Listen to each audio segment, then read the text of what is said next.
ஒரு பனி சூழ்ந்த காட்டுல ஹம்மிங் பேர்டு ஒன்று வசிச்சு வந்தது.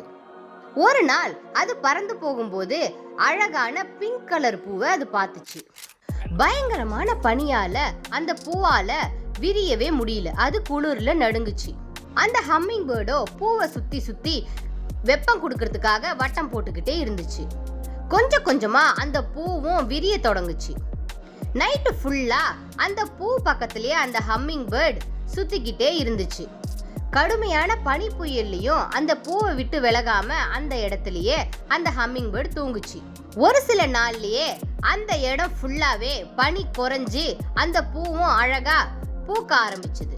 அடுத்த நாளே அந்த பூ ஒரு மந்திர பூவா மாறி ஒரு பெரிய மரமாவும் மாறுச்சு. இத பார்த்த அந்த ஹம்மிங் பேர்டுக்கு ரொம்பவே ஷாக்கிங்கா இருந்துச்சு. மரத்துல இருந்த பூ ஒரு கிறிஸ்டல் போல மின்னுச்சு. அந்த பூ மற்ற விலங்குகளையும் தன் பக்கம் ஈர்த்துச்சு. அந்த பூல இருந்து வர்ற தேனை குடிக்க எல்லா விலங்குகளும் அங்க வந்து சேர்ந்தாங்க. அந்த ஹம்மிங் பேர்டும் அந்த மந்திர மரம் பக்கத்திலேயே டெய்லியும் சுத்தி திரிஞ்சிச்சு. அந்த இடமும் பார்க்க ரொம்பவே அழகாவும் மாறுச்சு.